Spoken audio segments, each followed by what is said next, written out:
ഇങ്ങനെ ഒരു വസ്ത്രത്തിൽ അഭിനയിക്കുമ്പോൾ പോലും ആരും നടി നസ്രിയയെ കണ്ടിട്ടില്ല. അടിപൊളി. അതെ, വേഷങ്ങൾ പലതാണ്. ചിലതിട്ടാൽ പെട്ടെന്ന് വൈറലാകും. ഇതാ പുതിയ ലുക്കിൽ നസ്രിയ നസീം. താരത്തിന്റെ ഫോട്ടോഷൂട്ട് ചിത്രങ്ങൾ സമൂഹമാധ്യമങ്ങളിൽ വൈറലായി. സെലിബ്രിറ്റി ഫോട്ടോഗ്രാഫർ വിഷ്ണു തണ്ടാശ്ശേരിയാണ് ചിത്രങ്ങൾ എടുക്കുന്നത്. പോസ്റ്റൽ പിങ്ക് നിറത്തിലും കറുപ്പിലുമുള്ള 2 വ്യത്യസ്ത കോസ്റ്റ്യൂമുകളിലാണ് താരം ചിത്രങ്ങളിൽ പ്രത്യക്ഷപ്പെട്ടത്.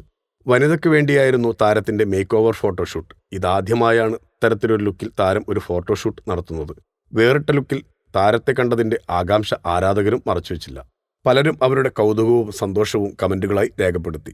പുതിയ ലുക്കിനെ വിമർശിച്ചവരും അക്കൂട്ടത്തിലുണ്ട്. താരത്തിന്റെ സൂക്ഷ്മദർശിനി എന്ന ചിത്രം നിറഞ്ഞ സദസ്സിൽ പ്രദർശനം തുടരുകയാണ്.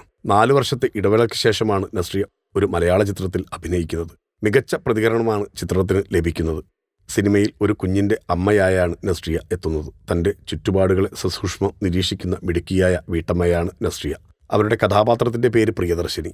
MC ജിതിൻ സംവിധാനം ചെയ്യുന്ന ചിത്രത്തിൽ ബേസിൽ ജോസഫാണ് മറ്റൊരു കഥാപാത്രത്തെ അവതരിപ്പിക്കുന്നത്. എന്തായാലും നസ്രിയയുടെ പുതിയ മേക്ക് ഓവറിൽ ആരാധകരും തൃപ്തരാണ്. Film coat. നിങ്ങളുടെ കരുത്തിൽ ഞങ്ങൾ ഉയരുകയാണ്. സബ്സ്ക്രൈബേഴ്സ് 10 ലക്ഷം കടന്നിരിക്കുന്നു. സ്വർണ്ണ തളിക നേടാൻ സഹായിച്ചതിന് നന്ദി. നിങ്ങളും ബെൽബട്ടൺ അമർത്തോ. നല്ല വാർത്തകളുടെ നോട്ടിഫിക്കേഷൻ ഉടനെത്തും. വിശ്വസിച്ച് ഒപ്പം നിൽക്കുന്നവർക്ക് ഒരിക്കൽ കൂടി നന്ദി.